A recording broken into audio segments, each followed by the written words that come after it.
100% électrique à partir de 100 € par mois.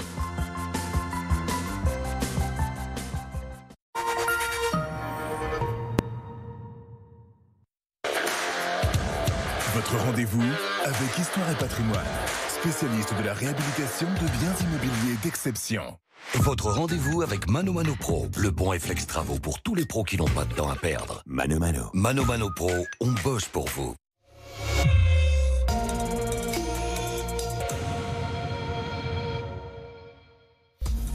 Bonsoir à tous. L'autopsie du corps de Karine Esquivillon sera réalisée demain, mais sans attendre. Son mari a donc été mis en examen pour meurtre sur conjoint. Après 2 mois et demi à évoquer un départ volontaire, Michel Pial est donc passé aux aveux lors des dernières heures de sa garde à vue, mais il évoque un accident. Votre document long format inédit ce soir retrace cette affaire du 27 mars. C'est le jour de la disparition de la mère de famille, aux aveux du mari de la nuit dernière. Yves Comte, avec Stéphanie Zenati, Maxime Brandstetter, Philippine David, Manuela Braun et Sophie Herbet. Au milieu des champs de blé, dans ce petit hameau, c'est une maison en pierre, coquette, au cœur de la campagne vendéenne. C'était le 20 mai dernier. Michel Pial nous recevait chez lui, presque 2 mois après la disparition de sa femme, Karine Esquivillon. Face caméra, les yeux plantés dans l'objectif, il lui lançait alors un appel en cherchant ses mots. Tu peux revenir, tu peux téléphoner, tu peux au moins prévenir n'importe qui, que ce soit des enfants. Tout ce qu'on veut savoir, c'est que tu vas bien, que tu sois libre de tes mouvements, que tu sois... Et puis bon, quel que soit ton choix, en tout cas de donner des nouvelles, qu'on puisse nous se libérer effectivement émotionnellement. Ou alors s'il s'est passé quelque chose, il faut qu'on arrive à trouver et savoir qui. Parce que c'est pas possible, quoi. C'est pas possible de vivre comme ça. C'est un enfer psychologique, c'est un enfer et on ne pourra pas tenir sans savoir comme ça pendant des ans. Voilà. Il y a les gens qui y arrivent, mais c'est terrible, quoi. Mais c'est les gens comme ça, c'est terrible. Un homme torturé et à ce moment-là encore enfermé dans ses mensonges, qui a fini par craquer en garde à vue. Michel Pial est donc passé aux aveux dans la nuit. Il l'a reconnu avoir tué Karine Esquivillon. Il est épuisé psychologiquement, c'était une garde à vue très éprouvante sur le plan psychologique. Il est épuisé physiquement également, mais il est soulagé d'avoir pu donner sa version des faits et d'avoir pu livrer ce qu'il avait sur la conscience.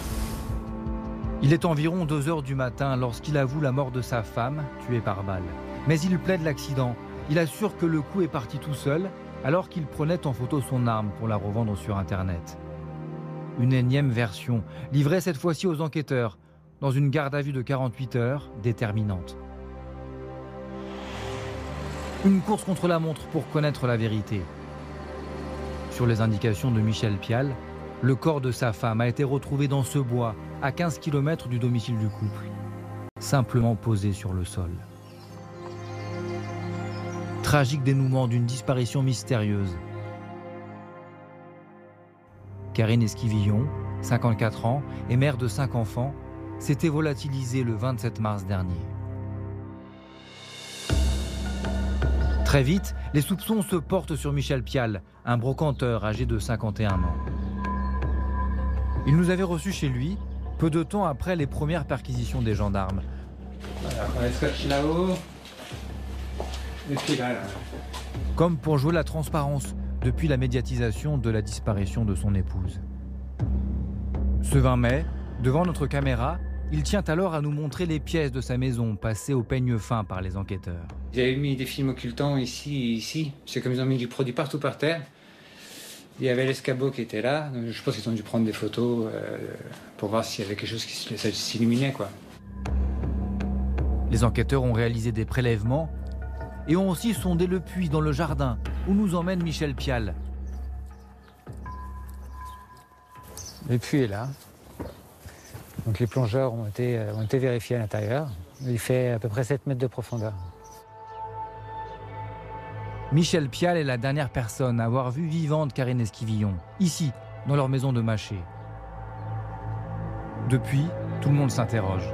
Et devant ses voisins, ce jour-là, l'homme veut faire bonne figure. Toujours pas de nouvelles? Non. En plus, comme la journée raconte n'importe quoi, je préfère en parler de vive voix. Comme ça, c'est pas déformé. Ok, bon courage. Merci. Mais sur les réseaux sociaux, certains le désignent déjà comme le suspect numéro 1. Sur cette photo, on le voit avec Karine Esquivillon et leurs 2 derniers enfants.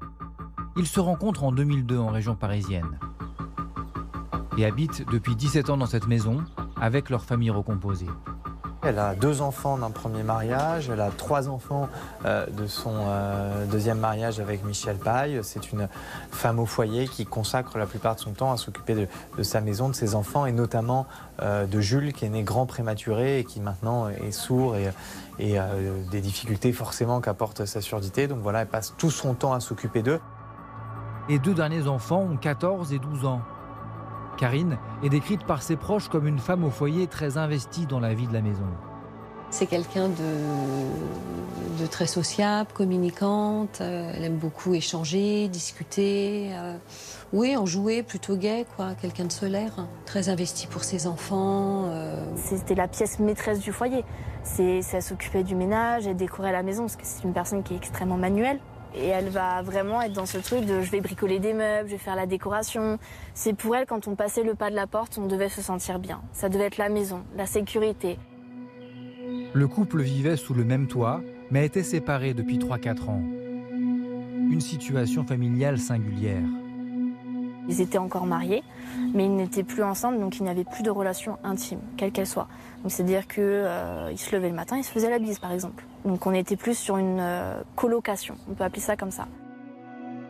Avant sa garde à vue, Michel Pial nous avait assuré qu'une sorte de contrat moral existait entre eux. Le principe était que rien ne se passe dans la maison.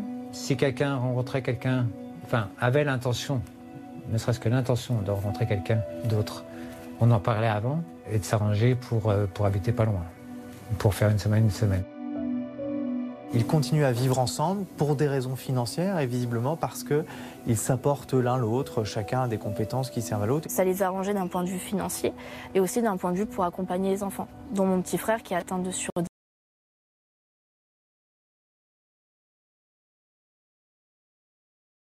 Pareil en fait. L'ex-couple s'est-il disputé le 27 mars dernier, jour de la disparition de Karine Esquivillon. Michel Pial raconte dans un scénario déconcertant qu'elle s'est volatilisée en moins de 10 minutes. C'est bête, hein. C'est un bébé chat, vous l'avez vu, enfin un jeune chat. Il était sur le côté, j'étais donc à l'extérieur en train de le rattraper. Je rentre par ici. J'appelle Karine en lui disant « Appelle le collège, peut-être que j'aurai 2 minutes de retard. » Dans la maison, hein, je parle. Puis j'ai pas de réponse. Ce jour-là, un lundi, alors qu'il s'apprête à aller chercher les enfants à l'école, il ne la trouve pas dans la maison et reçoit un message. Je reçois un SMS, et 16h43 précise. Donc, comme quoi, marre de vivre à 2, mais pas en couple. Donc, je vais chercher quelque chose, je reviens vers toi pour les enfants. Je vais chercher quelque chose.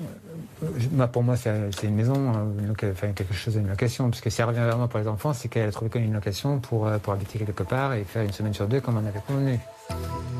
Michel Pial prévient alors sa fille aînée, Eva Louise. Elle me dit écoute, je sais pas si ça va ou pas.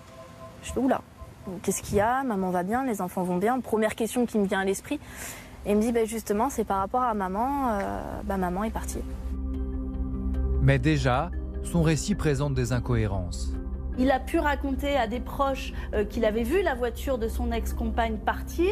À d'autres, il a raconté qu'il n'avait rien vu, qu'il était sorti dans le jardin chercher le chat qui venait de disparaître. Et puis quand il revient dans la maison quelques minutes après, sa femme ou son ex-femme n'est plus là. Des affaires manquent à l'appel et donc il comprend qu'elle est partie. À d'autres, il a encore raconté une nouvelle version disant que cette voiture, il l'avait seulement entendue partir mais pas vue. Des versions différentes qui sèment le trouble. Michel Pial affirme que son épouse est partie en emportant des affaires avec elle, du maquillage, de l'argent et même le livret de famille. Dans sa version des faits, il évoque à chaque fois le départ volontaire de sa femme, un scénario auquel les proches de Karine ont du mal à croire. Comme son ex-mari, alors même qu'avec lui aussi, elle avait un jour quitté brusquement le domicile conjugal. Ça aurait pu être une disparition spontanée, puisque Elle était déjà partie avec moi, mais bon, elle m'avait prévenu, elle avait quand même donné des nouvelles aux enfants. Alors, elle n'est pas partie de la même façon. Elle aurait pu partir sans prévenir ses enfants sur le moment, mais elle n'a pas souhaité l'anniversaire d'Eva-Louise, elle n'a pas souhaité l'anniversaire de Thomas, et ça, c'est vraiment inquiétant. Ce qui est surprenant, c'est d'avoir laissé les enfants. C'est pourquoi avoir laissé les enfants. C'était une personne qui était très prévoyante. Tu me dis à quelle heure tu pars, tu me dis quand tu arrives, tu me dis quand tu repars, tu me dis quand tu arrives. Donc très dans la prévoyance, comme ça, la sécurité. C'est pas la casse-cou aventurière, non. Non, du tout. C'est pour ça, ce départ comme ça, toute seule, en plein après-midi, avant que les enfants rentrent, non, ça lui correspond pas. Pourtant, Michel Pial ne signale pas tout de suite la disparition et poursuit ses mensonges. Je pensais que c'était qu'une histoire de 3 jours. Je me suis dit qu'elle ne tiendrait pas plus, quoi. Je ne la voyais pas passer 2 jours toute seule, en se disant j'ai laissé tout le monde à la maison, sans les enfants. Je me disais, dans 3 jours, elle est rentrée, quoi. J'y croyais pas. C'est-à-dire que j'étais dans une sorte de déni. Pour moi, ce n'était pas possible, je n'y croyais pas. Je me suis dit, bon, elle nous fait une blague, elle va revenir, c'est pas possible. Michel Pial raconte que Karine envoie régulièrement un SMS à Bérénice, sa dernière fille de 12 ans. Mardi 28 mars, le lendemain de sa disparition, selon lui, elle reçoit ce message dans lequel sa mère écrit en substance « J'ai besoin de prendre un peu de temps pour moi, me retrouver avec moi-même. Bisous, je t'aime et vous me manquez. Fais passer le message à Jules et à papa. » Puis le mercredi suivant, elle affirme être dans les Landes et envoie ses 2 photos de la dune du Pilat. Le vendredi, 4 jours après sa disparition, un dernier message vient inquiéter toute la famille. Il y a eu un message le 31 en disant « Je ne vais pas donner de nouvelles pendant plusieurs jours parce que je pars dans un petit pays à côté de la France, pas dans un pays chaud. Mais ne vous inquiétez pas, je suis accompagnée, je ne suis pas toute seule. » C'est ce jour-là que sa sœur apprend la nouvelle de sa disparition par son neveu, pétri d'angoisse. Il me l'a dit tout de suite, il m'a appelé pour me prévenir, pour me dire « Tata, maman est partie, elle a laissé les petits, elle est partie. » Ça me paraît complètement fou, quoi, inimaginable. Le 1er avril, Michel Pial appelle la gendarmerie. Mais au téléphone, il ne se montre pas inquiet. Les gendarmes ne lancent d'ailleurs pas de recherche.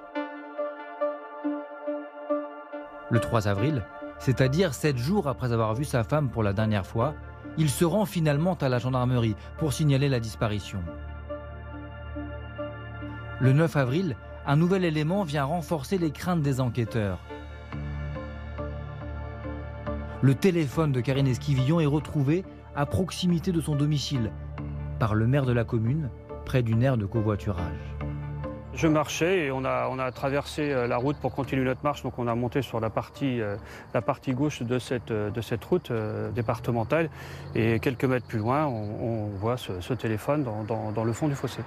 Je me suis rendu compte quand même que ce téléphone était quand même assez propre, très très propre, même pas de traces d'humidité, donc on peut imaginer qu'il n'y a pas très longtemps qu'il était là. Ce qui est troublant dans la découverte de ce téléphone portable, c'est déjà qu'il est découvert pas très loin du village, qu'il n'a pas de carte SIM et qu'il est chargé, quasiment chargé pleinement, comme si on venait de l'abandonner. On se dit que si elle est partie, elle a laissé son téléphone, elle a laissé un moyen de contact, c'est forcément quelque chose d'inquiétant. Autre élément troublant, les 2 photos de la dune du Pilat proviennent de ces 2 sites internet accessibles à tous. Mais ce que révèle l'analyse du bornage téléphonique par les enquêteurs est encore plus accablant. On se souvient que le portable de Karine Esquivillon avait été retrouvé sur un petit chemin de terre le 9 avril.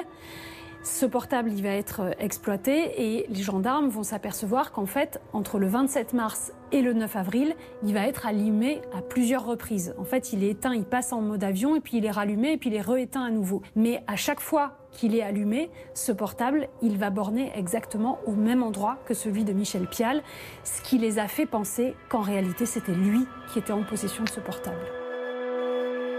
Les gendarmes décident de lancer des recherches. Il y a eu des fouilles qui ont été procédées un peu partout, un hélicoptère, des plongeurs, aussi autour de la zone du téléphone, ce genre de choses. Là, on a commencé à faire un appel à témoins. Toute la famille est auditionnée et la maison perquisitionnée. Les siphons des lavabos sont même inspectés pour déceler d'éventuelles traces de nettoyage ou de sang. Il y avait plein de voitures de police, de partout, 12 personnes dans la maison.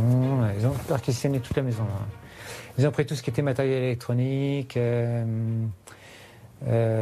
téléphone, ordinateur, les téléphones des enfants, clés USB, disques durs. Et malgré les perquisitions, Michel Pial maintient ses propos.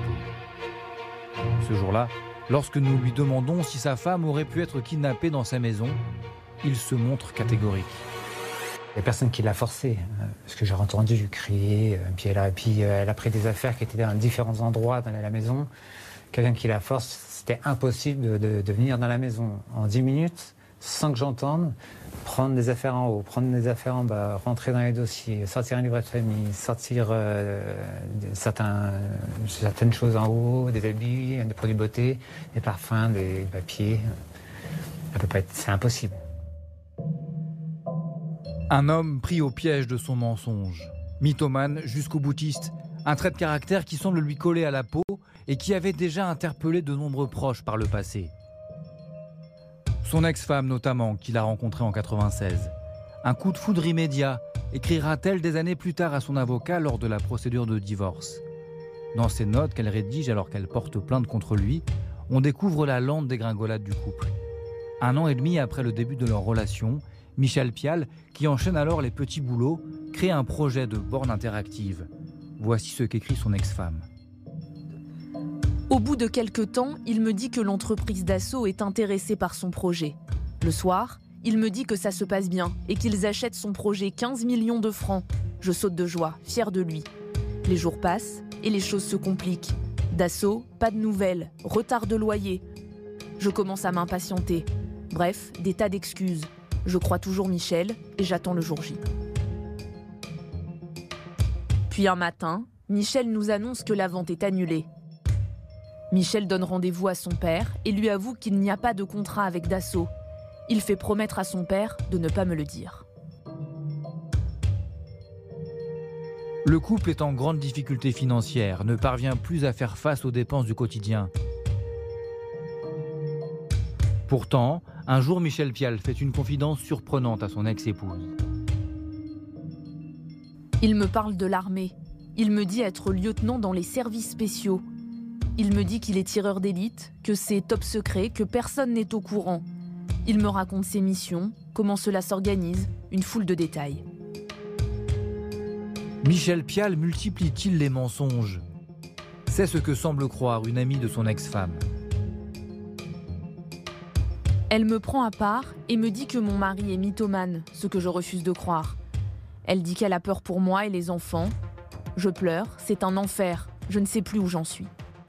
Elle parle d'emprise psychologique à l'époque où ils étaient en couple. Elle raconte qu'elle est convaincue qu'un jour il a tenté de l'empoisonner en cuisinant, dit-elle, une omelette aux champignons qui, selon elle, n'en était pas réellement une. Elle est seulement tombée malade ce soir-là, mais elle est convaincue qu'il voulait la supprimer. Alors ce ne sont que ses convictions, puisqu'il n'y a jamais eu d'enquête sur ce fait précis. Le couple finit par se séparer. Son ex-femme accuse Michel Pial d'abandon de famille. La justice demande une expertise psychologique. Voici les conclusions de l'expert.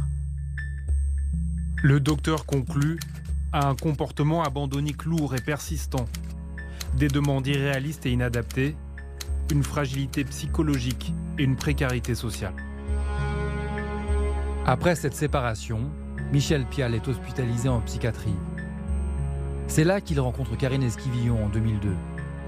Elle aussi vient de se séparer, elle est traitée pour dépression. Le couple s'installe ensemble en région parisienne.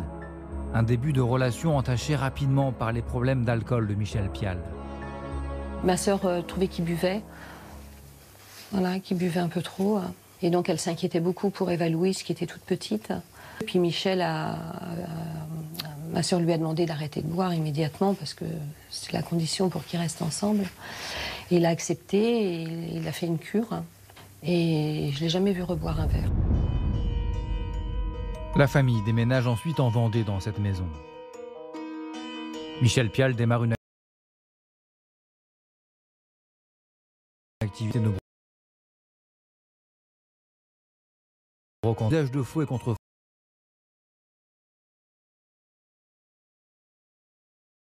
Au cours de laquelle il est mis en cause plusieurs fois pour faux, usage de faux et contrefaçon. Il a d'ailleurs été condamné une vingtaine de fois pour escroquerie. On sait notamment qu'il revendait des choses, par exemple sur Le Bon Coin, qui n'étaient pas réelles. Notamment, il y avait des louis d'or qui n'étaient pas vraiment des louis d'or, qu'il avait tenté de revendre sur Le Bon Coin et que ça lui avait valu des menaces de représailles par des gens qui n'avaient pas trop l'habitude de se laisser faire. Un profil inquiétant. Ajoutez à cela ses déclarations contradictoires. Les enquêteurs décident alors de le placer en garde à vue le 14 juin dernier à 8h30. Après une nouvelle perquisition de sa maison, Michel Pial est conduit à la gendarmerie de La Roche-sur-Yon, à une trentaine de kilomètres de là. Au début, il reste sur la version qu'il a donnée à sa famille, aux médias, à savoir qu'elle est partie un jour en 10 minutes volontairement, qu'il a reçu des textos disant qu'elle le quittait. Et puis, au fur et à mesure, les gendarmes, comme ils savent très bien le faire, vont lui présenter petit à petit tous les éléments accablants, et notamment les éléments de téléphonie. Et puis, vers 2 h du matin, peut-être la fatigue et aussi parce que finalement il ne peut plus nier, il va leur dire qu'effectivement il a tué son épouse. Michel Pial parle d'un accident avec un fusil. Lorsque nous l'avions interviewé le 20 mai dernier, il déclarait posséder plusieurs armes à feu à son domicile pour, dit-il, sa pratique du tir sportif. Des armes qui inquiétaient Karine Esquivillon. La mère de famille s'était d'ailleurs confiée à sa sœur il y a 2 ans à ce sujet.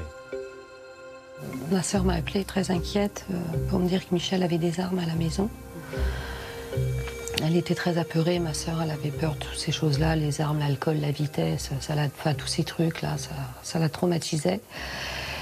Et elle m'a demandé bien sûr de rien dire, donc c'est ce que j'ai fait, j'en ai jamais reparlé. Lors d'une récente dispute, Michel Pial aurait menacé sa femme avec l'une de ses armes. Alors les enquêteurs s'interrogent. Le tir qui a tué Karine Esquivillon était-il réellement accidentel? Michel Pial a-t-il prémédité son geste? En examinant le téléphone portable de Karine Esquivillon, ils se sont aperçus que ce fameux texto qu'elle a soi-disant envoyé le 27 mars où elle annonce à son mari qu'elle le quitte, qu'elle en a marre et qu'elle le contactera un peu plus tard pour s'organiser pour la garde des enfants, eh bien ce même texto avait été envoyé mais aussitôt effacé le 14 mars, c'est-à-dire 2 semaines avant sa disparition.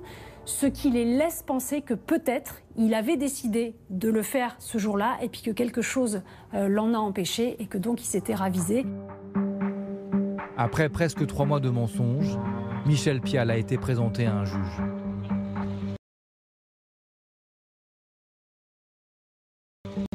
Il est aujourd'hui mis en examen pour meurtre sur conjoint.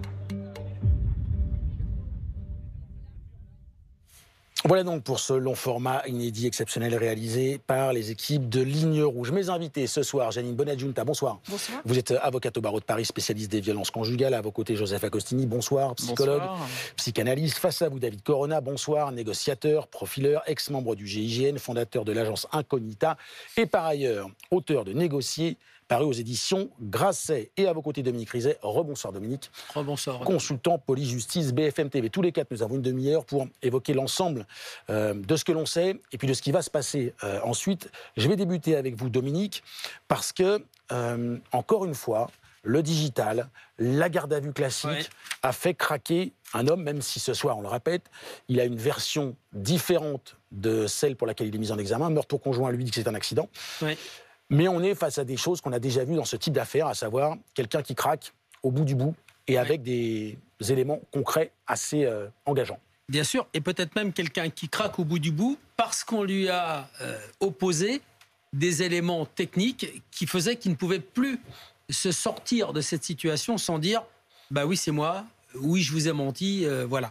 Donc, rapidement, le téléphone de Karine, elle disparaît le 27. On retrouve son téléphone le 9, elle disparaît le 27 mars, on retrouve le téléphone le 9 avril, la batterie est chargée, on sait que ce téléphone a envoyé quelques SMS dans cette période qui a suivi sa disparition, à ses enfants, à son mari. Et on remarque que, on ne sait pas qui les a envoyés, on sait que le téléphone envoyait des SMS. On remarque que le téléphone de son mari, Michel Pial, borne aux mêmes endroits que le téléphone de Karine. Dans cette période-là de sa disparition, les 14 jours qui suivent sa disparition, et toujours dans le secteur de leur petit village, là où ils habitent, alors que le téléphone a envoyé une photo de la dune du Pilat et qu'elle a écrit à ses enfants, le téléphone a écrit à ses enfants, je vais quelques jours dans les Landes. Photo d'ailleurs dont on va apprendre qu'elle a été tirée, qu'elle est libre de droit, qu'elle a été tirée de sites sur Internet. Absolument, la fameuse dune du Pilat, photo envoyée aux enfants, elle était prise sur Internet. Première chose. Deuxième chose, on constate une tentative de connexion, les gendarmes, sur une application bancaire du portable de Karine après sa disparition. Donc son téléphone essaie de se connecter sur son compte bancaire et dans le même temps, l'ordinateur de son mari, Michel Pial, va essayer aussi, enfin dans les heures qui suivent, de se connecter sur le même compte. Donc il y a quelque chose qui va là aussi intriguer les enquêteurs. Et ça fait partie des questions qui lui ont été posées hier soir. Et on va se rendre compte d'ailleurs que dans le passé, il avait aussi le contrôle sur les ordinateurs, les conversations, les téléphones, à la fois de sa femme, mais aussi de ses enfants. David Corona, est-ce qu'il y a une montée crescendo dans une garde à vue, d'abord 24 heures, puis prolongée de 24 heures? Est-ce que dès le départ, les personnes qui interrogent le suspect, en l'occurrence Michel Pial, ont déjà le fil construit de cette garde à vue, ou est-ce qu'ils improvisent en permanence? En général, les enquêtrices, les enquêteurs ont 90% des éléments à leur disposition avant d'entamer la garde à vue. C'est ce qui fait qu'ils décident en général, hormis coup de théâtre, de déclencher cette garde à vue. Ils vont avoir entre 24 et 96 heures pour faire deux choses, c'est-à-dire opposer des éléments tangibles, techniques, qui sont difficilement opposables, avec une relation humaine psychologique qui va faire qu'au fur et à mesure, les enquêtrices et les enquêteurs vont essayer de mettre le gardé à vue dans un entonnoir, dans une espèce de colimaçon, pour dérouler la pelote, de sorte que, dans le temps qu'il leur est imparti légalement, ils arrivent potentiellement à des aveux de cette personne-là. Et pourquoi attendre? Pourquoi pas dès le début de la garde à vue dire voilà, on sait que vos téléphones ont borné, donc ça veut dire que vous étiez avec votre téléphone et le téléphone de votre femme, contrairement à ce que vous disiez. Pourquoi on y va crescendo? Alors une garde à vue, quel que soit le profil du gardé à vue, c'est quelque chose d'assez traumatisant. On va priver quelqu'un de sa liberté, il va y avoir, un peu comme dans une prise d'otage, la métaphore est un peu malheureuse, mais on va prendre quelqu'un à un endroit, on va le mettre en détention dans un autre endroit, on va le couper un petit peu de ses sens, on va le mettre dans une cellule, le sortir, l'interroger. C'est-à-dire que le démarrage nécessite plus une création de relations humaines entre l'enquêteur, l'enquêtrice et le gardé à vue pour justement créer cette confiance, cette intimité qui peut potentiellement amener la personne à faire des aveux sur la fin. D'autant plus, Joseph Agostini, même si on rappelle que cet homme est présumé innocent encore ce soir, qu'on a affaire, sur le coup, c'est une certitude, à un mythomane. Quelqu'un qui a beaucoup menti et qui s'est raconté et qui a raconté plusieurs vies qu'il n'a pas eues, notamment dans son premier mariage. Oui, absolument. Et ne pas oublier la clinique de la psychopathologie de la mythomanie et se souvenir que le mythomane fait une grande différence entre la vérité et la réalité. Au fond, sa vérité psychique la plus intime lui sert de base narcissique. Sans elle, il s'effondre et il s'enferme souvent dans une logorée implacable où il s'agit de se prouver à lui-même qu'il a raison. Raison de quoi? De contrer cette fameuse réalité qui fonctionne comme un cauchemar exactement pour lui. C'est-à-dire, il y a véritablement une adhésion à ce mensonge. Le fait de parler beaucoup, comme dans cette affaire, c'est aussi une façon pour lui, potentiellement, de se convaincre de son innocence ou de... Certainement, le mythomane passe sa vie, finalement, à s'ériger, en quelque sorte, en œuvre d'art pathologique, je dirais. C'est-à-dire qu'il y a une esthétique de la mythomanie. On passe son temps à, comme ça, dorer les contours quand on est mythomane, jusqu'à ce qu'on chute. Mythomanie ou pas, Janine Bonadjunta, on est, et encore une fois avec les précautions d'usage, si sa culpabilité se révèle être vraie, face à un nouveau féminicide, 51 depuis le début de l'année, est-ce que cette affaire, là encore, si cet homme est condamné pour le meurtre de sa femme, elle est symptomatique de ce que l'on appelle les violences conjugales? Tout à fait, parce que quand on réfléchit à son profil, Bien sûr, il était mythomane et je pense que dans sa vie de tous les jours, il l'était aussi.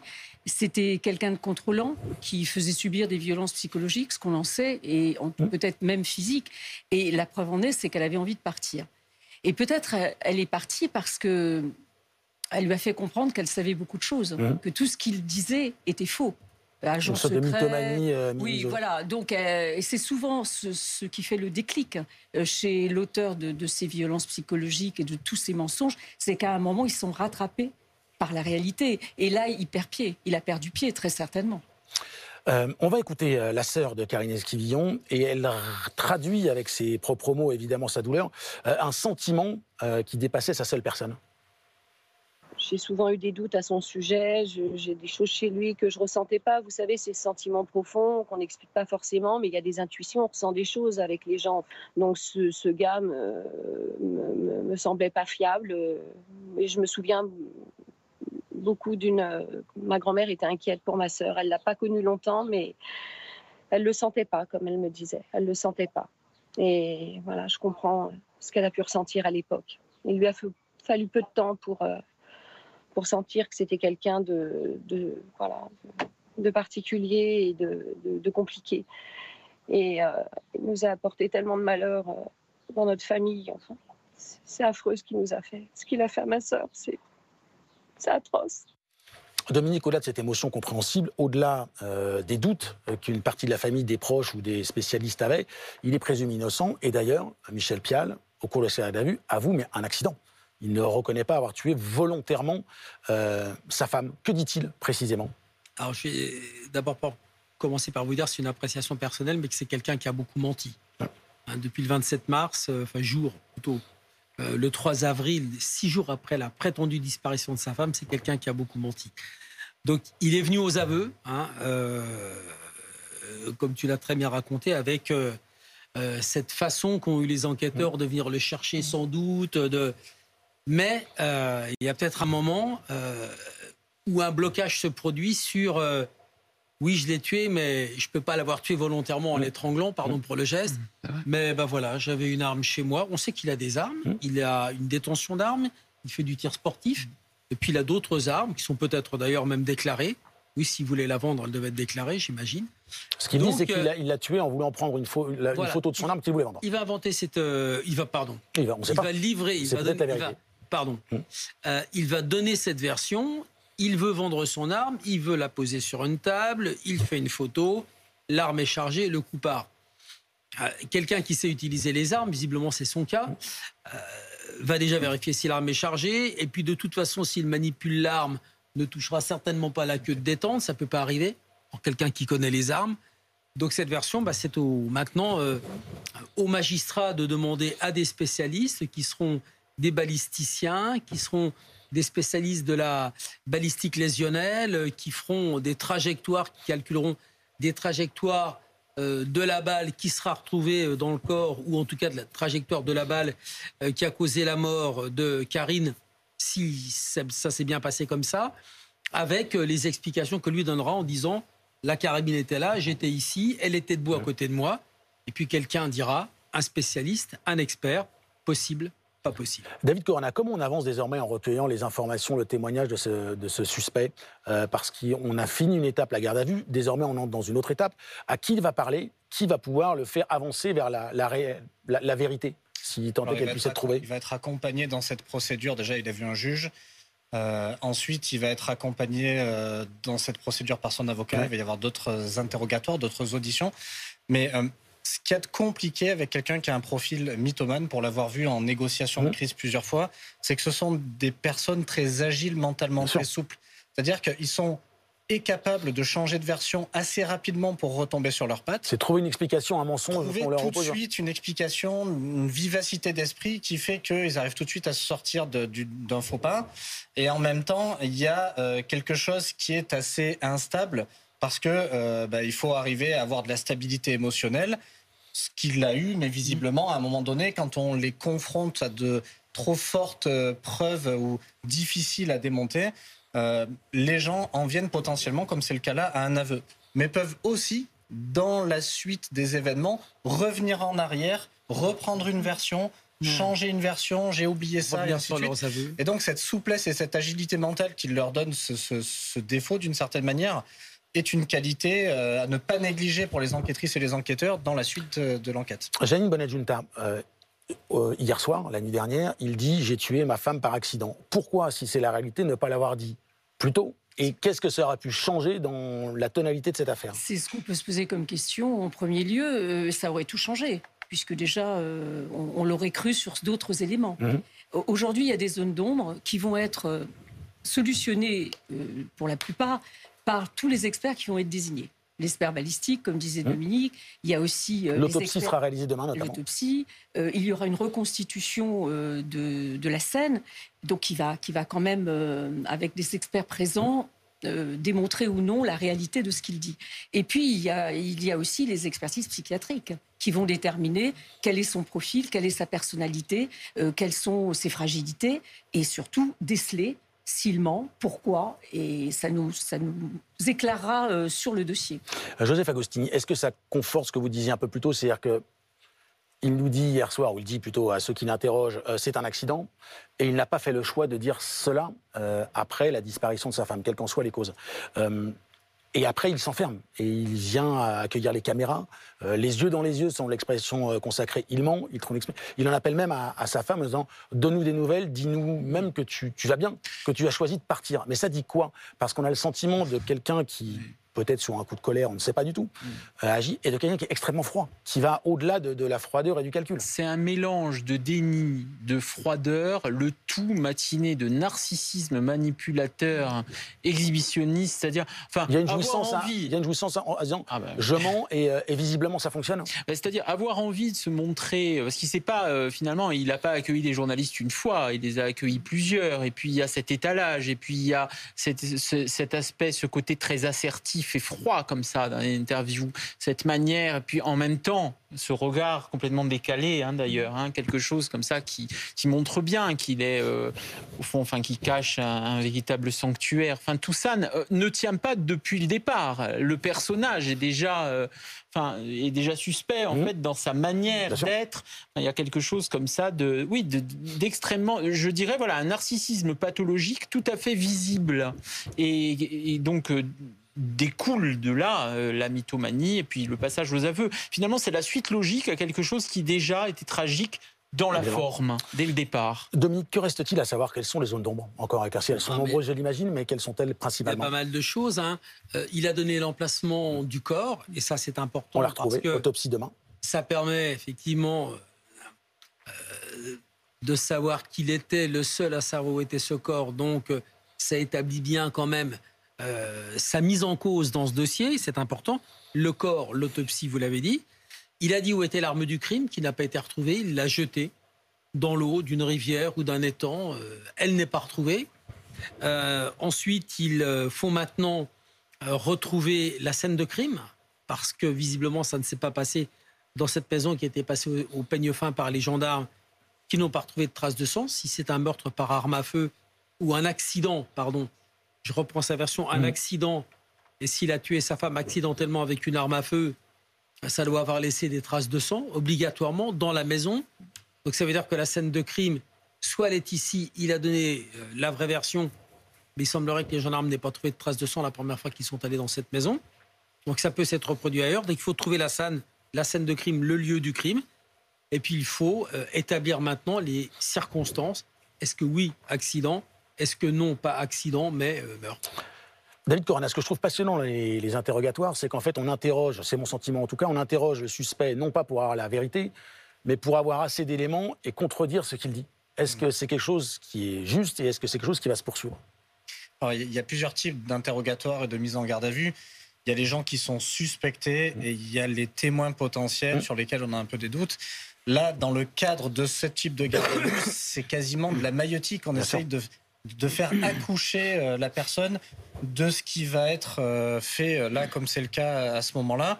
Et effectivement, il y a différentes techniques d'ascenseur émotionnel, de mise sous pression, de laisser réfléchir longuement, voilà. Je ne vais pas dévoiler ici d'autres techniques qui sont... Vous avez 10 minutes. Je ne vais pas dévoiler ici d'autres techniques que les enquêtrices et les enquêteurs utilisent. Mais effectivement, il y a différents leviers psychologiques, différentes techniques de mouvement ou de discussion qui vont permettre effectivement de faire le tour un petit peu de ce profil complexe, même pour des enquêteurs également. Il y a un élément qui revient souvent, et c'est la question que je posais tout à l'heure à Dominique, c'est qu'on est en fin de garde à vue, elle a été prolongée, c'est la nuit, il y a une fatigue forcément. C'est un élément forcément qui joue et sur lequel les interrogateurs vont tenter de jouer automatiquement, la fatigue de l'interroger. Sans mauvais jeu de mots, depuis la nuit des temps, joue des tours dans les actes criminels, dans les agissements. On se cache la nuit pour faire certaines choses. Pour avoir été 15 ans au GIGN, les plus graves crimes ou les situations les plus violentes se déclenchent la nuit. Il y a quelque chose qui arrive avec la nuit, souvent la violence, l'alcool, la dépression. Il peut y avoir plusieurs manifestations, mais effectivement, ça tourne à l'avantage des enquêteurs. Quand on fait perdre aussi la notion des cycles, évidemment, du soleil, de manger, de s'allonger. Pas de montre en garde à vue, on n'a rien. Un petit peu naturellement. On n'a pas de montre, on n'a pas de conscience de l'heure, on ne dit rien. On n'a pas conscience de l'heure et puis on est privé de liberté, c'est le principe. On est un petit peu à la merci des enquêtrices et des enquêteurs. Et ça fait que, en fonction de la fatigabilité de la personne, on va pouvoir jouer là-dessus pour l'emmener à une intimité ou à une confiance suffisante pour arriver à faire ce qu'on a besoin de lui faire faire. La nuit, c'est pas simplement l'heure du crime à minuit ou le lieu du crime, mais c'est aussi le lieu de la confidence. Quand vous parlez avec un pote, la nuit, un copain qui a des problèmes ou des soucis, ça se passe souvent comme ça le soir, au dîner avec un verre, on se raconte un peu nos existences.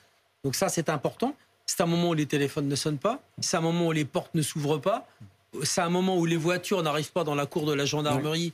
Avec quelqu'un qui passe dans le couloir en oubliant qu'il y a une garde à vue, donc sur les portes des pièces dans lesquelles ont lieu des gardes à vue, il y a souvent un petit panonceau, attention, garde à vue en cours, donc pour que personne n'entre et dérange. Le bruit des pas dans le couloir, ça peut gêner. La nuit, il n'y a rien de tout ça. On est tranquille pour travailler. Donc on est tranquille pour travailler un gardé à vue et pour le questionner et lui dire, se pencher vers lui en lui disant, bon écoute, personne ne nous entend, maintenant il faut que tu nous racontes des choses. Il faut nous dire des choses. Et c'est vraiment, c'est un moment d'intimité la nuit, dans tous les sens du terme d'ailleurs. Joseph Agostini, vous me disiez en regardant la fin de ce long format inédit ce soir, il me fait penser à Jean-Claude Roman. En quoi il vous fait penser à Jean-Claude Roman, cet homme ? Alors, effectivement, c'est le film de Nicole Garcia, L'Adversaire, que j'ai revu d'ailleurs. Avec Daniel Auteuil. Avec Daniel Auteuil. Une vie inventée, un travail inventé, puis finalement il va abattre toute sa famille. Oui, Jean-Claude Roman qui, acculé, tue parents. Acculé par ses mensonges. Enfants. Oui. Acculé par ses mensonges. Absolument. Parents, enfants et femmes. Grands-parents et le chien. Et le chien. Et le chien. Et il tente d'étrangler sa maîtresse. Absolument. Et donc, complètement, finalement, c'est l'histoire d'un mythomane. C'est la tragédie, finalement, de la mythomanie, Jean-Claude Roman. Et ça fait penser à ça depuis le départ. Parce qu'au fond... Alors, voilà, il y a une hypothèse aussi qui peut-être là va être au jour. C'est la possibilité effectivement que la femme de Monsieur Pial ait su quelque chose et appris quelque chose au sujet de ses escroqueries, au sujet de son passé. En tout cas, voilà, ça fait penser effectivement à cette goutte d'eau absolument, cette goutte d'eau qui a entraîné le drame Roman. Janine Bonadjunta, ça vous rappelle quoi ? Justement parce que malheureusement... Ça me rappelle beaucoup d'affaires, ça me rappelle aussi Daval, bien sûr. On en a parlé d'ailleurs avec Dominique, Michel Bissonnet, c'est ça, Dominique. Et puis Jubilard, on ne sait pas, mais en tout cas... il n'a jamais avoué, il n'a jamais rien dit. Il n'a jamais rien dit, donc ça ne marche pas à tous les coups, les gardes à vue. Il y en a qui sont... Et donc présumé innocent. Mais ça me rappelle beaucoup d'affaires, c'est-à-dire que ces mensonges, l'accumulation de ces mensonges durant des années, cette mythomanie constante... Sentiment d'impunité parce que ça fonctionne. D'impunité parce que ça fonctionne. On est dévoilé à un certain moment et on ne le supporte pas. Ce genre de personnalité ne le supportera pas et préfère tout casser, tout briser plutôt qu'être pris sur le fait. Joseph, et le mot de la marque Dominique, vous voulez rajouter quelque chose? Plutôt que de se suicider, ils préfèrent tuer l'autre dans la mesure où le narcissisme finalement est si insoutenable qu'ils préfèrent en finir avec le monde plutôt qu'avec eux-mêmes. Dominique, vous voulez rajouter quelque chose? Il y a une histoire qui a ressemblé à l'affaire Daval, c'est je crois Didier Barbeau. Lui tue sa femme, il a une ferme, avec la complicité de sa maîtresse. Mais avant qu'on découvre ça, eh bien d'abord il raconte qu'elle a disparu, on retrouve sa voiture, on retrouvera son corps bien après. Et il va la rechercher, organiser des recherches, faire des défilés, des marches blanches avec des affichettes. Il va faire une dépression, il va perdre 16 kilos. Tout le monde pense qu'il va mourir. Un de ses copains vient s'occuper des animaux à la ferme. Et tout ça, c'était... C'est ça qui est compliqué, David Corona. C'est qu'aujourd'hui, cet homme qui a parlé, on lui reproche d'avoir parlé, d'avoir menti les yeux dans les yeux, potentiellement menti s'il est jugé responsable. Et en même temps, qu'est-ce qu'il peut faire d'autre? Est-ce qu'il peut s'enfermer chez lui, refuser de parler à tout le monde, et il serait peut-être encore plus coupable aux yeux des autres? Oui, et après, ça va dépendre de son environnement, ça va dépendre de sa stabilité émotionnelle, de sa capacité à ne pas être confronté, à s'enfermer dans sa vérité. Pour avoir vécu des situations complexes, violentes et criminelles, l'humain est profondément complexe et surprenant. Et on voit encore une fois là que on n'est pas au bout de nos surprises dans cette affaire d'ailleurs. Et noir parfois. Et puis les aveux qu'il a faits ne sont pas forcément les vrais aveux. Ah non, il dit je l'ai tué. Exactement. Lui, il dit non intentionnel. Bon, peut-être qu'il y a préméditation, donc tout ça reste encore à voir. Des éléments troublants sur lesquels nous reviendrons notamment avec Alice Darfeuille dans un instant. Merci à tous les quatre d'avoir été sur le plateau. C'est la fin de cette émission, de ce débrief, de ce document inédit long format. Ce soir, dans un instant, je vous le disais, Alice Darfeuille pour Week-end Direct. Je vous retrouve moi demain avec le même plaisir, 17h BFM Story Week-end et 20h pour 7 jours BFM. Bonne soirée, bonne nuit et à demain.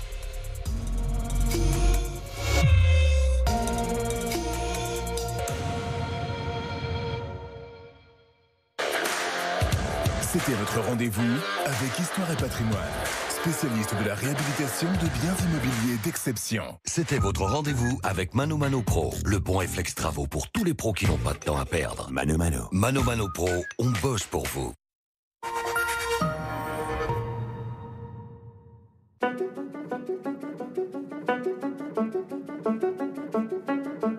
Mecapac est une entreprise qui conçoit et fabrique des machines qui produisent des emballages réemployables, recyclables. L'urgence climatique nous impose d'aller vite et pour ça, on a besoin de soutien et de financement. La Caisse d'épargne Bretagne Pays de la Loire a accompagné Mecapac dans le financement de son centre d'usinage avec un prêt Impact Entreprise. Notre ambition, en fait, c'est de transmettre une belle entreprise pour les générations futures. Caisse d'épargne, vous êtes utile.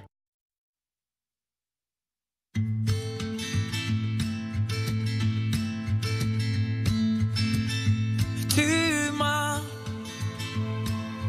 comme donné l'envie d'être moi, donner un sens à mes pourquoi. Chaque premier pas compte. Passez à l'hybride Toyota.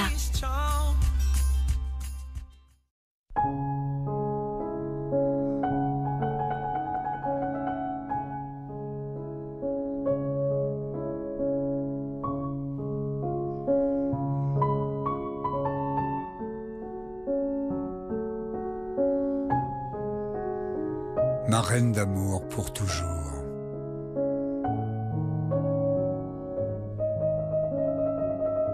Mauboussin, ma reine d'amour numéro 1, 745 €. Vous rêvez de faire construire votre maison? Avec Domexpo, c'est possible. Rencontrez nos 20 constructeurs et visitez nos 50 maisons dans nos 4 villages ou prenez rendez-vous sur domexpo.fr.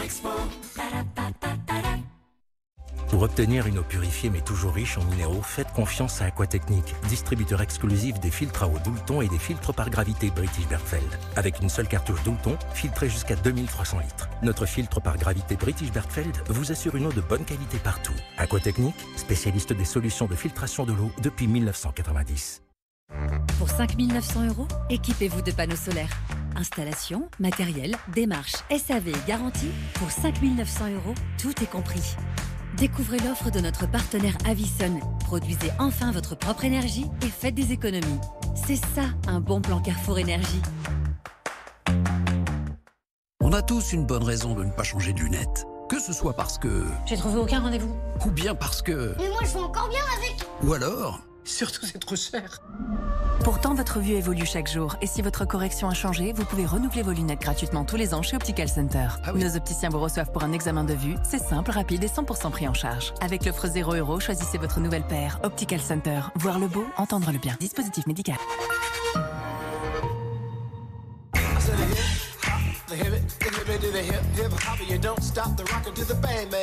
One Million. Les 10 millions. Découvrez One Million Royal, Et les 10 millions royales. parfum de Paco Rabanne.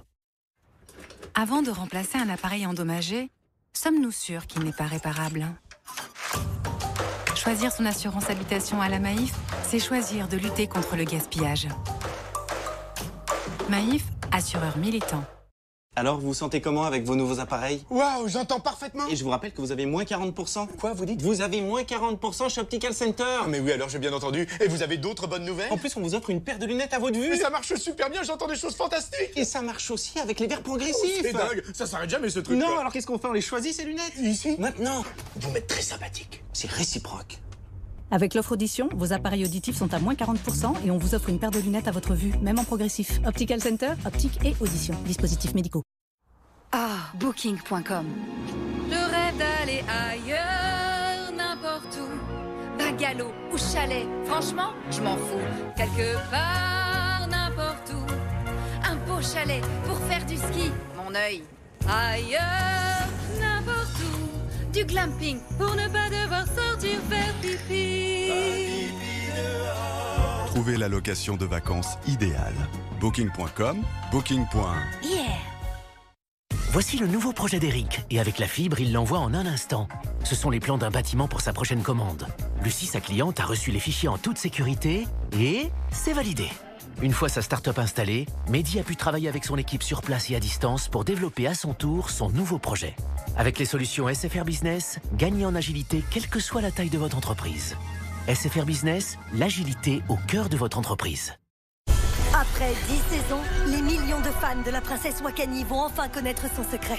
Le dernier épisode, c'est ce soir. What is the secret? The secret is...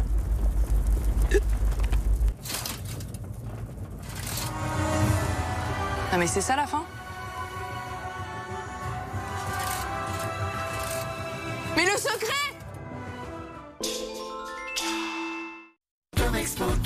Vous rêvez de faire construire votre maison? Avec Domexpo, c'est possible. Rencontrez nos 20 constructeurs et visitez nos 50 maisons dans nos 4 villages ou prenez rendez-vous sur domexpo.fr. Il est bientôt 22 h. Découvrez une infinité de recettes avec la nouvelle DeLonghi et l'État Explore. Perfetto. Du grain à la tasse, savourez le meilleur de l'expresso avec DeLonghi.